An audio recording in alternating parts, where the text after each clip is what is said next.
Welcome, fellow nerds, to this episode of Nerd Shit, hosted by Lord Brad and Reoric, where we discuss all things nerd. Whether it's anime, movies, comic books, video games, Magic the Gathering, or Dungeons & Dragons. If it's nerd, we talk about it. So pull up your favorite chair, pour a glass of mead, and get ready to come and discuss everything nerd shit. Alright, I wasn't sure who was starting this episode. You are. Alright, so we're back. Sorry we're late. I haven't gotten a day off in a while. That's okay. We're still within our normal times. Yeah. Well, the last time we wanted to record, I was sick. Yeah. Well, and then I've been sick. Yeah. So, but we're here. We're here now. Okay. So, what are we going to record today? What are we talking about? Well, we've watched the Ant-Man and the Wasp, and we just watched Shazam last night. Fury of the Gods. Yes. So, that's Ant-Man Marvel, Shazam DC. That's right in line. Exactly. It's almost like we planned this. Almost. Holy shit. Well, I mean, it's not like we planned it. It's just kind of how they had it scheduled anyways. But, like, yeah, you know. Hey, we'll take credit for what we can take credit for. Yeah. It's fine. Well, let's jump into it then. What did you think of Ant-Man? Let's start there. Ant-Man already gets a lot of hate, and this time, it may have deserved some of it. Okay, what does it get hate for, and what about it may have deserved some of that hate? I don't know what it got hate for the first two movies. I liked the first two movies. I guess they just didn't really care for the Ant-Man character. The second time, it was missing everyone's favorite Hispanic, Luis. The third time. The third time, my bad. Yeah. The third time, it was missing everyone's favorite Hispanic. Yeah, and I watched that movie, and that was the one thing that stood out to me the entire time was that he was missing, and it did not feel like an Ant-Man movie without him. You're right. I mean, like, so if you haven't seen it, there's going to be a little bit of a spoiler alert coming through here. But in the opening scene and the ending scenes, when Scott was walking down the sidewalk, kind of recapping his experience and his life as Ant-Man and how it's changed his thing, that was ripe for a Luis version telling. Yeah, like he could have came in, told the story, and then at the end and go like, and now it's time for his new book, all about this adventure. Yeah. Maybe it wasn't even Ant-Man's book. It could have been Luis's book, Yeah. his version of it, and everyone would have laughed and thought that was funny, and it would have been great. It would have been a nice joke. Yeah, there was so much opportunity in those opening and closing scenes for Luis to just pop in for just a few minutes and be Luis and make it really feel like a complete movie. I mean, think about all the different online things. Oh, they need to have just Luis telling chronologically this, the Marvel adventure up to now. Yeah, they were like, give us a Disney Plus show where it's just him telling different events of each movie. Yeah. And like, it's just alternate versions of the movie pretty much. Yeah. Luisisms, Mm-hmm. But I don't understand how they could have such a fan favorite character and then just completely omit him from the story. I mean, I get that it doesn't make sense for him to be in the central part of the movie because it takes place in the quantum realm and Luis can't go there. Mm-hmm. But how do you completely omit him from the movie itself? Yeah, he ran a business with Ant-Man before they got vaporized and all that. Like, they had their own business. They were security, and they just completely forgot he had his own business. Yeah, they just skipped over everything from the first two Ant-Man movies, basically. Mm-hmm. Oh, yeah, I was a little disappointed in that. But as far as what they did produce, what did you think of the story? What did you think of the visuals? What did you think of... Visuals, great. Story, not good. I will concede that the story really kind of sucked. I mean, I understand what they're trying to do in setting the daughter up to take over the Young Avengers or to be part of the Young Avengers, and understand they're trying to keep Ant-Man relevant for whatever the new Avengers that they're bringing around, because they're supposed to be doing another Avengers where Captain America, aka the Falcon, is the leader kind of thing, and Bucky's kind of, because Bucky's the leader of that new ensemble that comes out later this year. I know what you're talking about. I forgot the name. I can't remember their name either. But yeah, Bucky's the head of that one. So they're setting up for future ensembles by doing this. I know that, but I just don't like the way they did it. I don't like the daughter at all. There's not one redeeming quality about her for me. Yeah, I didn't really care for her character. I mean, there was nothing that stood out as great about her, nothing that really stood out as terrible about her. She was just kind of one of those background pieces to me. To me, she came up as too much of a whiny, privileged college student. Like, even though freshmen... Yeah, like the freshmen that can't have cars, but her dad has enough money so she gets to bring her car on campus. Yeah. One of those type of White situations. Yeah. I don't know. And when it comes to the visuals, I was really disappointed, actually. Wow. I mean, the visuals were good. They did good with the CGI, but there was just so much of it. Yeah. I couldn't tell. Sometimes I felt like I was watching Star Wars. Sometimes I felt like I was watching Avatar. There was just so much CGI and so much sci-fi applied to it that it really just kind of took away from it. Because if you watch Iron Man, Iron Man's, I got a suit that flies and has talking AI and does all this, crazy crap. But it takes place in the real world. Yeah. There's a level of realism to it. Thor, he comes down to America and has to get his sword, his hammer back and do different things around here, and he's got a love life. Even Doctor Strange, with all of its magic and different stuff, still took place in a real world. Mm-hmm. So you kind of still felt connected to that superhero. Yeah. But Ant-Man took place in a quantum realm where physics didn't matter, even though they did, and it was all made up of alien life forms, but there were still humans there, which didn't make any sense. They never explained how humans ended up locked in the quantum realm like that. Yeah. So it was just, you talk about this place where rules don't apply and physics don't exist and all this other kind of stuff, but then they clearly did. Mm-hmm. And it's just so CGI heavy that it didn't feel like an Ant-Man movie. It didn't feel like a Marvel movie. They took you out of the realism of superheroes walk among us for me. Yeah. And that kind of broke it. Also, the mom was the biggest plot hole or plot device, whatever you want to call it. She had the story revolved around her, and she could have moved that along so much faster had she just talked. Yeah. And she had I told you never to go there. She had plenty of opportunities to talk about anything just to help them, and she didn't do it until like you're a third of the way of the movie in. Yeah. And they put all the visuals into like the background and everything, and like very little on MODOK.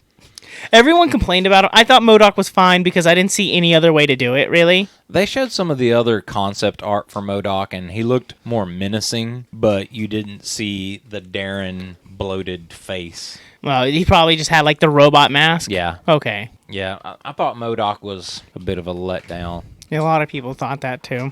I mean, at least with that, it made sense on how MODOK sort of happened there. Yeah. They at least made that one make sense. So it's like, okay, I can believe that Darren can be MODOK in this. Yeah.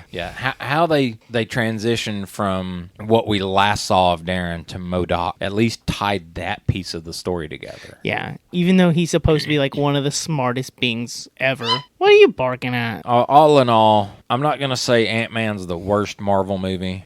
Yeah. I mean, Thor 2 still exists. But it wasn't great. I mean, Eternal still exists. Yeah. It doesn't buoy my hopes for the upcoming phases of MCU if they're going to resort to that level of storytelling. Yeah. I mean, I'm going to say it. This is one of the most DC-esque movies of the Marvel Universe. And I say that because DC has horrible storytelling in a lot of their films. Yeah. And this one suffered from bad storytelling because, like you said, the mom had opportunities to warn them, to explain things, to give them heads up, to give them notice, and she just chose not to. Yeah, and then they had like the little side story about like the rebellion thing, but like you met the characters for like 10 minutes, didn't really explore them, and then moved on to, all right, you're free, fight, and they try to give them like scenes and all that. It's like, you don't have to do them. Yeah, you could show them in the background, but don't put them in the front light. No one cares about them. Yeah, why are you trying to make that person important? Because they're not important to the story. They're not important to Ant-Man. Yeah. You know, why are you doing that? It really kind of felt forced. Mm-hmm. Like I said, DC. Yeah. We've got Guardians coming up here in a couple of months. So I'm really hoping they can redeem themselves, because I'm not. Out of all the movies after Avengers Endgame, the only two that I can rely on would be a Spider-Man movie and probably Guardians of the Galaxy. Yeah. If I go in and GG3 sucks, I may just have to give up. A lot of people already have. I'm holding out hope because, I mean, let's face it, the Ant-Man movies have been good up to this point, but they've never been their backbone stories. Yeah. They have really hedged their bets on Iron Man, Thor, and Guardians. I mean, let's face it. I mean, those were the three core movies for a while. So I'm really hoping that they haven't completely screwed the pooch with GG3. Yeah. But if they have, then that really leaves me with little hope for what's to come. Well, I don't know if this will be the last Guardians or not, because I know for a fact one of them's dying. I think they become something else, not Guardians of the Galaxy, but there's like another Galaxy team, because one of them for sure is dying. We already know that Dave Bautista, who plays Drax, is leaving.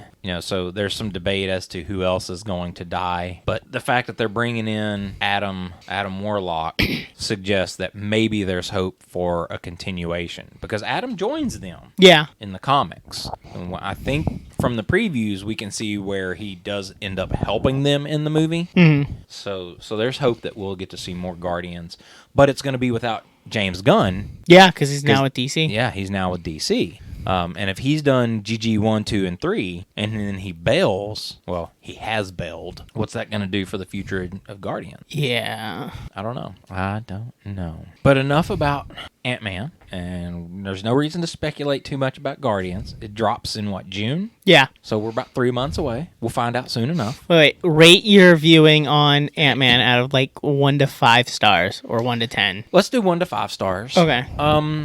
If I had to give it an overall rating, I would put it somewhere in the neighborhood of 2. That would be me, a solid, just 2. Maybe 2.5. Because, the visuals were good. They just took away from Ant-Man. The story wasn't terrible, just wasn't great. And they were missing Luis. Okay, yeah, they're missing Luis. 2 stars. 2 stars. 2 stars. You lost at least a half a star for not having Luis. Oh, you lost a full star from me. That's what I'm saying. They lost at least a half a star. So, yeah. And they lost another star because I didn't like the mom, and then they lost another star for the story, and I didn't care for the daughter. The daughter didn't make them lose the point. It was this, I didn't like her on top of a bad story, the writing. Yeah, I'll agree to that. All right. So, in addition to that, we saw Shazam, Fury of the Gods. Yes. Okay, now this was one that we were both super interested in, because as far as DC goes, Shazam has been our favorite. Yes. Okay, so now that we've gone in and we've watched Shazam 2, what are your thoughts there? They pulled a Wonder Woman in the end. Well, yeah, literally they pulled the Wonder Woman. That's how they did it. The moment they introduced her, it was like, oh, that's why it ended like this. Not spoiling it. Just know they pull a Wonder Woman in it. If you don't know what that means, it means everything is great until the last 20 minutes. Yeah. And then at that point, things stop making sense and just go straight whatever the director wants. And I know Zachary Levi has come out and said that he wants to continue playing Shazam. I like his Shazam. He's a great Shazam. I like his Shazam. He's a great Shazam. I will give you that. But I think, considering the change in management and some of the change in direction that Gunn's been talking about, they should have ended the movie 20 minutes earlier without pulling the Wonder Woman. Yeah. And let that be the end of that character. And that would have been a great conclusion to that character arc. I honestly don't see the need for that last little bit unless James Gunn plans on keeping him around. Mm-hmm. At which point they could have pulled something else to do that. They didn't have to do that other stuff. Because, that was just a gratuitous cameo for a character that's no longer there. Uh-huh. Which is another thing that just blows my mind. Why have that individual there if that individual no longer has that role? Yep. Oh, okay. Well, what are the other things in the movie? The story was pretty... I give the story credit. It makes sense for the world. Yeah. For what it is, it tried. It brought together some of the foundations of Shazam's power. Yeah. Really kind of explained the origin of all that. There's still the lingering question that even the characters have is, how did the wisdom of Solo Man. Solo Man. How does the wisdom of Solo Man fit into this? Because nobody seems to understand it. Yeah, it doesn't seem like anyone has it. Yeah. So there's a missing power out there, apparently. Yeah.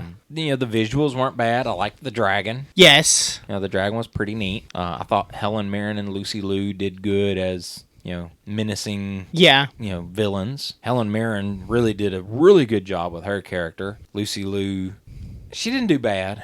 No. I mean, I could see her being a bit crazy, so that fits. Yeah, they came off as a threat. Yeah. Like, it was pretty good to see that. There were some holes in some of the things where they just kind of let people do whatever when, like, they should have been fighting or something, weird. Yeah, the scene at the dome where he had to go talk to the family. Well, there's other things, like, why are they talking? And the villain's right there. Yeah. So why not? What the heck? Yeah, it really seemed like some of the dialogue was misplaced. Well, it still sort of makes sense, because if you ever see anything superhero in, like, even in the animes, they're always gonna have a fight, and they stop to talk, and they talk for like 5 minutes while they're fighting. Yeah.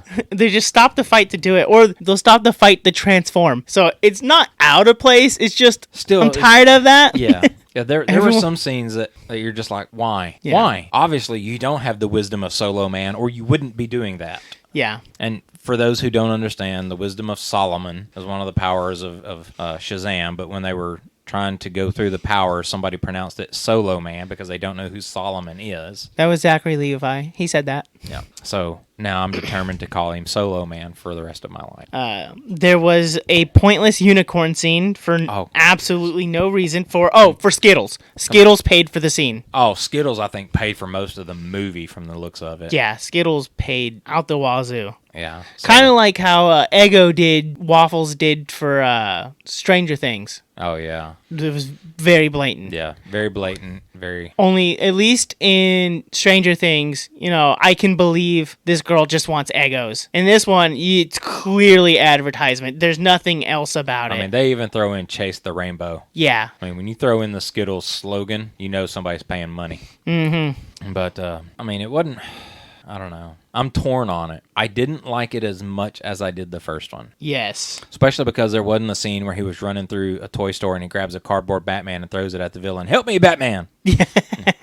Yeah, it was okay. It wasn't bad, just wasn't what we were hoping for. Yeah. There's still room for improvement there. But while we're on the topic of DC, I saw a report the other day. I have to see if I can find it and link it to our Facebook page. But Ben Affleck, who was Batman in a few of the movies, and was slated to direct a Batman movie, has come out and said that he will not direct anything for DC under James Gunn. Leads me to think there might be some bad blood between him and James Gunn, though I don't know why. Yeah, I would like to hear more about that. Yeah. And say, I don't know about Ben Affleck anyways. I mean, his Batman was okay.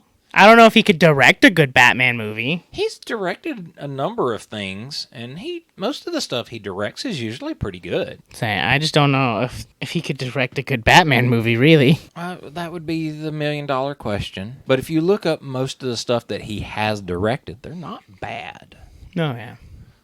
So, I mean, he's got some skill behind the camera. But, yeah, just the way that headline read when I saw it was like, ooh, somebody's bitter about something. Probably losing his role as Batman. Well, but he'd never really had the role as Batman. Yeah, he never even had his own solo movie. Yeah, because he had signed on to do a Batman movie, and he was going to help write it, he was going to direct it, and he was going to star in it. Well, then writing was taken over by somebody else. Then he stepped away from directing, saying he was busy. He didn't have time to do everything. So then he was going to act in it, and then he dropped out of the movie altogether. Everything went quiet, and then Robert Pattinson popped up as the new Batman. Yeah. So I don't know if Robert Pattinson's Batman was the original Batman that Ben Affleck was going to be in, or if that's why he dropped out of the movie because he didn't want that direction to go. I don't know. I don't know.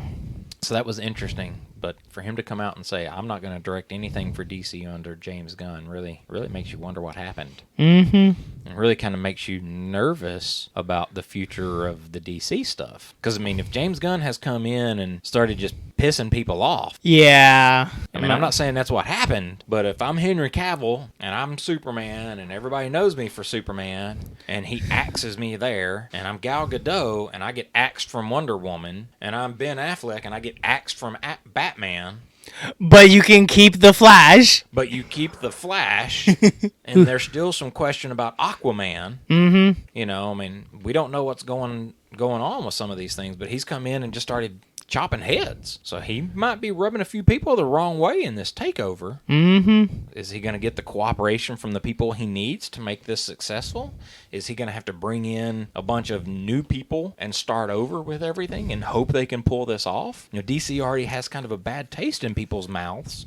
So you're taking a brand that's already kind of looked down on, Mm-hmm. and you're trying to make it something new. So, I mean, to a degree, I guess chopping the head off of that monster and trying again makes sense, because you don't want the same ideas and the same storytelling that's held it back. But I don't think this Shazam left a good taste in people's mouths either. A lot of people don't like it, and a lot of people do like it. I think it's pretty good for a DC movie, but like it's not great for a Shazam movie. Not great for a Shazam. It's almost like Black Adam. Almost. I think of it like it's Thor, not the second Thor. Are there 4 Thors? Yeah. Thor Dark World, Thor Ragnarok, Thor Love and Thunder. Okay, it's Thor Love and Thunder. Not great, but not terrible. See, and I still hold to my original comparison of it was like watching Harry Potter meets The Simpsons. Yes. Only for the dome, though.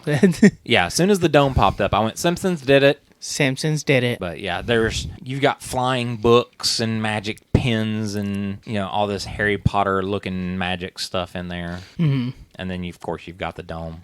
They also don't do any magic. You realize that? Yeah. Magic's a big thing, but there was a fire-breathing dragon, and then people, you see, use telekinesis, really. You don't really see, like magic. Yeah, there's not a lot of magic used. Their powers are derived from magic, but they don't actually use magic. Yeah. Go figure. Yeah, and like none of this Shazam doesn't use any magic powers. Like his powers are granted to him by magic. I don't mean lightning bolt. I mean he shoots lightning bolts out of his hands. That's kind of using magic. Kind of, but what else does he do? That's it. I kind of want to see more magic. He has the magic of flight. Yeah. That's magic. His version of flight's magic. Superman's isn't. Superman can fly because of the radiation from our yellow sun. Still magic to my eyes, so... I know. I mean, there's a lot to be debated there. But yeah, they don't use magic. Their powers are based on magic. Yeah. Which is why Shazam can beat Superman. Yeah. Superman's weak to magic. I know. That's why Black Adam whoops his ass every time. But I think Superman could beat Shazam. Maybe, because, I mean, he fights like a 12-year-old boy. Yeah. He's not very skilled in, hand-to-hand melee combat. Yeah. So, yeah, Superman could probably take him, but... And that makes him a child abuser. That's true. Yeah, he beating up on little kids. Those women didn't care. It was mostly like punishing their son. He's gonna get it. All right, so on a scale of 1 to 5 stars, where do you put Shazam? Solid 3. Same. I was thinking the same thing. So better than Ant-Man, but not by much. Yes. It's a star above every other DC movie I've seen. Except for the original Shazam. Yeah, well... Which is a solid 4-star. Yes. I always forget that Shazam's DC, the original one, because it's just different. So, what's up next? So, we've got John Wick. John Wick and Mario. Well, we've got John Wick. Then we've got Dungeons & Dragons, Honor Among Thieves. Yeah. Then we have Mario. Literally week after week, right? Yeah, we've got movie releases every week for the next few weeks. Then I think we take a little break, and that's when we get... Guardians of the Galaxy. Not long after, about a month. Well, Guardians got pushed to June. I know. It's March, and it's going to be like April when... I wanted to say there was something else, though. Because Flash is... When's Flash? Is that June? I don't know. Hang on. I forgot. Here, make small talk for a minute. Let me go grab my iPad. Okay. So, small talk. Nah, I'm kidding. Another thing about the Shazam movie that doesn't make sense to me is they're there. It's been like a 2-year time skip is what it feels like. And it doesn't make sense that they haven't explored the Rock of Eternity. They sort of explain the rooms and the doors, but it doesn't make any sense on how they don't explore it. The Rock of Eternity. Oh, he just walked back in. That's why I said that. But yeah, they find like one secret room, and the person who found it has kept it a secret. We don't know for how long, but it's been 2 years, and nobody knows a thing about where their secret base is or what it does or anything about it. That's annoying. Yeah, it is. I mean, they talk about him exploring the doors, and you see some of the different signs on there, but they don't come into play at any time. No. I mean, oh, there's this one door. Okay, well, that takes us to the god's maze. Yeah. You know, oh, I went in there, but there's nothing in there. It's just a maze. Oh, well, how convenient. That's the one we need. And that's it. I mean, at least Monsters, Inc. made use of the doors. Yes. Oh, yeah. They could have pulled a Monsters, Inc. and did that. It would have been really cool. Well, I was just talking about the secret room that one of them found, and we don't know how long he's known about it. It's been a secret. Yeah. It's been like 2 years. Yeah. And they named the pen Steve, but nobody ever bothered to ask the pen its name. Yeah. The pen can write. Hey, dude, what's your name? Oh, well, thanks. I'm going to call you Steve just for the hell of it. Yeah. Doesn't make any sense. It's an intelligent pen. Why wouldn't you think to ask it if it had a name? Apparently, they're not very intelligent. None of them are that intelligent. None of them have the wisdom of Solo Man. None of them. Very disappointing. Okay, so looking at the release schedule, yeah, Guardians was slated for May. It's been pushed, I think, to June. So, yeah. What about Flash? That's what we were talking about. The Flash is June. Okay. Spider-Man Across the Spider-Verse is June. The Marvels is in July. I'm not watching that. Blue Beetle in August. Craven in October. And Aquaman in December. So nothing in May? Nothing in April, nothing in May. At least not Yeah. Marvel DC. You know, John Wick is technically a comic book character, but he's not Marvel or DC. Yeah, but it's John Wick. I know, it's John Wick. How do you not talk about John Wick? Speaking of, for those who haven't been paying attention to the news, Oh, yeah.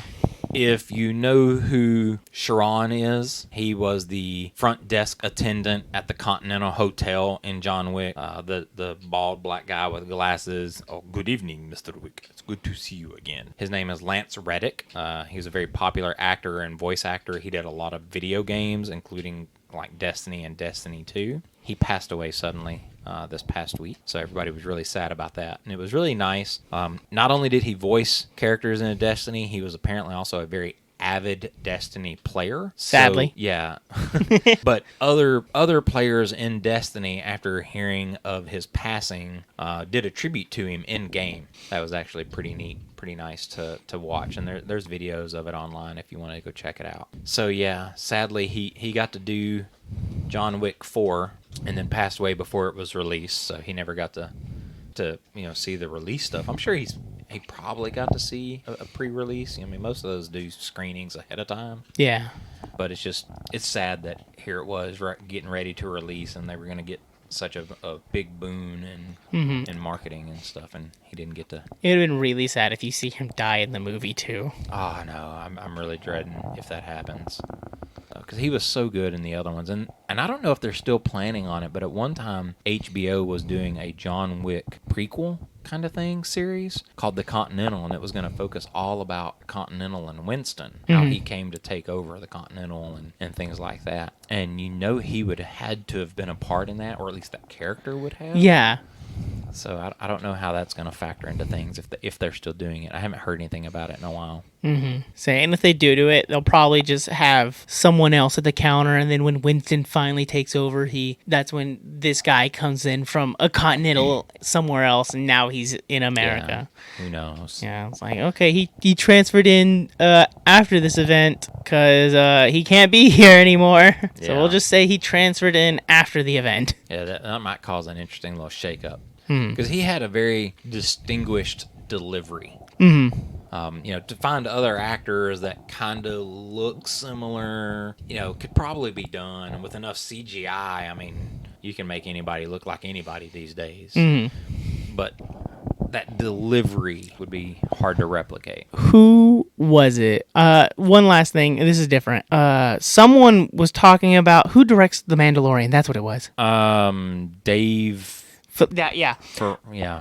I think it was him. Was talking about how in season 3 he wants his story because he hates the person who's in charge of Disney, whatever the woman's name is. Absolutely hates her.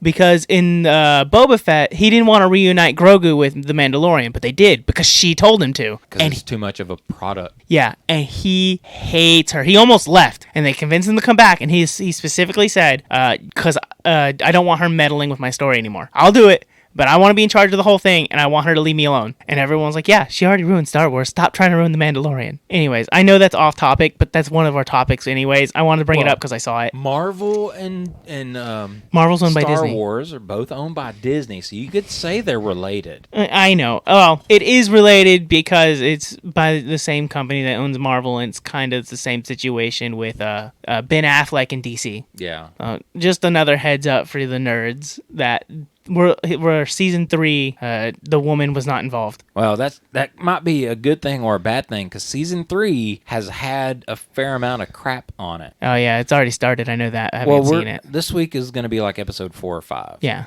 But people have kind of, they're doing the same thing that ruined the Star Wars movies, or they're getting lazy and using these standard Star Wars tropes. So people are chucking complaints at it, but I think people are just going to be critical of it anyway. Yeah. People are going to be critical of anything nowadays. Yeah. So I've seen a couple of the episodes. I'll admit, when season 1 of The Mandalorian came out at 3:00 in the morning when the show dropped, I would wake up and watch it. Mm-hmm. And now I'm to the point now where I'm like, I'll get to it eventually. I'll watch it later this week. I may watch it this weekend. I'll watch it. Yeah. Not because I don't like it, not because the show's bad or anything. It's just the newness has kind of worn off. They're no longer teasing it. We already have it. I already know what's going on. I know the characters. I know the story. And he may have had to change his story because of the things she did with the other stuff. And he's like, okay, now I have to somehow make this fit. And it's not his story anymore. Yeah. The damage is already done. Yeah. But I'm just kind of like, okay, it's just another show to me now. It's not like, oh my God, I can't wait for that. Mm-hmm. Because it's just whatever. It's another show. I'll watch it when I watch it. Yeah. Which is sad. Because I really enjoyed the first 2 seasons. I thought they were good. What I've seen of this third season so far has been good. I've just got a lot of other stuff going on, and I'm just not compelled to watch it like I was when it first dropped. I think more people would have been compelled if it was just the Mandalorian and Grogu wasn't there. Because they already mostly because he already gave rid of Grogu. And it could have been a better scene to see him go, no, I missed the kid. I want the whole season about him trying to find and let the kid choose there. Yeah. But they kind of tied in everything with Boba Fett, and everyone was like, well, then this isn't Boba Fett. This is Mando season 3. And that's kind of why another thing with Mando is like, it's just season 4. And even though it says season 3, people still like, it's just season 4. Yeah, the book of Boba Fett really wasn't as good of a Boba Fett story as it could have been. They could have made that a lot grander, a lot grittier,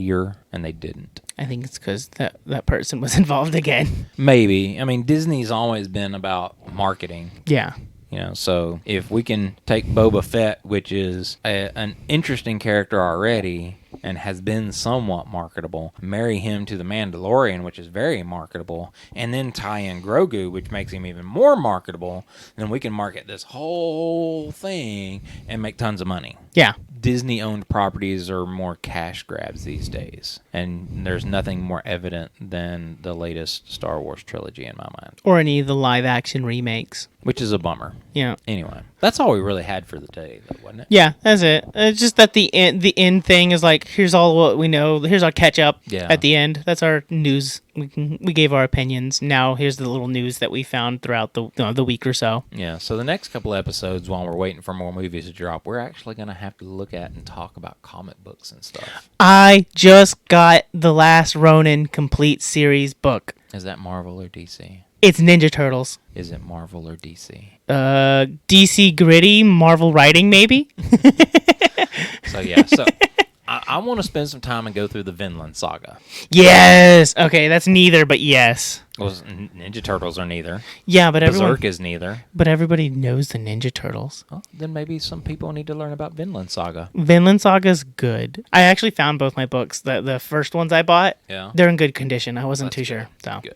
Oh, we still have the other set. Yeah. So, all right. Well, let's end it there. All right. And we'll see what we pick up on the next time. And in the words of Solo Man, what do we say? I don't know what he said. I forgot Solo Man. What did he say? That's fantastic. Oh, that wasn't the words of Solo Man. Am I a man? Am I solo? Then I am Solo Man. That's fantastic. That's fantastic. Thank you for listening to this episode of Nerd Shit. Be sure to follow us on Facebook at facebook.com/LordBradBrad to see when new episodes drop. Or you can find our channel on YouTube. Just search Lord Brad Brad and look for our logo. You can listen to all of your favorite episodes of Nerd Shit directly from our website, www.lordbradbrad.com, where you can also learn a little bit more about us and the products we use and reference on the show. If you enjoyed this episode and would like to donate to the show, we gladly accept donations at ko-fi.com/LordBradBrad. That's coffee, spelled ko-fi.com/LordBradBrad. Or you can just click the link at the bottom of our website. If you have any comments on anything discussed in this episode or would like to suggest a topic you would like to hear us talk about in a future episode, hit us up on our Facebook page. Again, that's facebook.com/LordBradBrad. Until next time, this is Reoric signing off and telling you to keep doing that nerd shit because you know we will.